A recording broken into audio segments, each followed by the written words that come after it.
Welcome back to the Means Report, talking about the hybrid OR, a brand new type of operating, a relatively new type of operating room that is sweeping the country and indeed the world. And we have one right here at the Medical College of Georgia at Augusta University. Dr. Karsten Schroeder is a thoracic surgeon who uses it a lot, and Marcus Hartley is one of his patients. And Marcus, thank you for being here from beautiful Edgefield, South Carolina. Welcome. Thank you. Glad to be here. Well, you sound good, you look good. How's your treatment going? I know that y'all met, not under the best of circumstances because you needed his help. How do you feel now? I feel wonderful. What role did the hybrid OR play, or has it played, in Marcus's treatment? Did he get to use that one-stop shop that you described in our first segment? Yeah, for him it was more that there were nodules in the lung and they needed to be operated out. And they were so small and so numerous that it's difficult to get all of them out. That was the whole purpose of the operation, get all the nodules out to be cancer-free. Go ahead. And the hybrid OR was used to find them, locate them, and then resect them with as less healthy tissue around it, but with good margins, so that hopefully we don't see each other back, but we never know if things come back, so for the future we have a lot of lung tissue left. What Dr. Schroeder is describing sounds so fast compared to how it used to be to diagnose a problem and to treat a problem. What's the experience looked like and felt like for you, Marcus, since you first noticed something was wrong? Well, the experience, the diagnosis process was relatively quick. I was out of work for a month, back to work in a month. The worst part about it was the pain of the chest tube. Yeah. You were awake for that part? Yes, after the surgery. Yeah. I was awake, you've constant pain.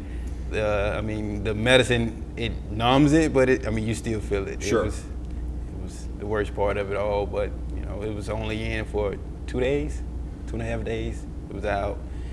Once the chest tube came out, almost no pain at all. What about 1 month missing work? That's amazing, isn't it, compared to how much time might have been lost in the past with someone's work?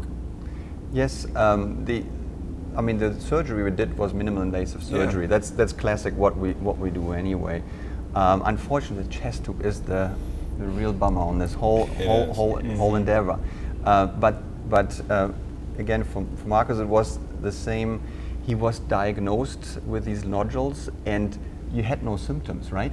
It was, again, a CT scan that picked them up because he was continuously followed, and before any symptoms arose, they could find these little nodules, and just because we saw them on the CT scan, he had no symptoms, we were able to take them out when they were really small. What made you go to the doctor in the first place?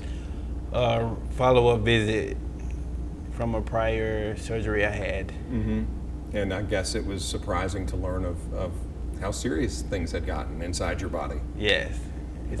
But the resolution came so quickly. In the old days, if you will, would you have had to wait until those nodules were larger? Yes. Before you could, correct. Before you could what? Before you could detect them or before you could treat them? Detect, we could see them on the CT scan, but to get them all out, I wouldn't have gotten it without the hybrid OR. That is the game changer in this. I can take smaller nodules out earlier, and as we know, cancers size matters. As bigger they are, that higher chance they have to metastasize, and you then should be out as early as possible. Go back to pre-hybrid OR when you had to wait until those things were bigger. How far along might someone be? How long might they have had cancerous nodules? Could it be months, years that they'd gone untreated because you had to wait until they were big enough? Or say, I'll take the right upper lobe, a lobe out completely, rather than tissue-sparing surgery than we did with Marcus. What about scars, anything like that? What did it do to your body scar-wise, appearance-wise? 3 scars. Big ones? No, about 1 inch in size. We talked last time about the gamma knife, and my lay understanding of the gamma knife was that it could be used to target cancerous areas and to, as I said earlier, zap them. Right. Is that a part of the hybrid OR at all, this image, or is it strictly, should I picture it strictly as a place for imaging? it's actually getting there. Yeah. So, so what you're saying, zapping, gamma knife or cyber knife or SBRT, stereotactic body radiation, yeah. whatever modality you want to use with radiation. But the next thing that's going to happen is actually ablation. It's microwave ablation, and it will come through the bronchoscope into the tumor, but directed in the hybrid OR to the correct spot, and then you ablate without any pokes from the outside the tumor. That's the next step that's going to happen. Who decides if a patient is eligible for the kind of treatment that you two have been talking about? Usually we have a tumor board. We present the patient because, you know, there's different specialties. Oncologists, surgeons, radiation oncologists, they're all involved in the care. And we present the patients at our multidisciplinary tumor board and then go which directions they should go.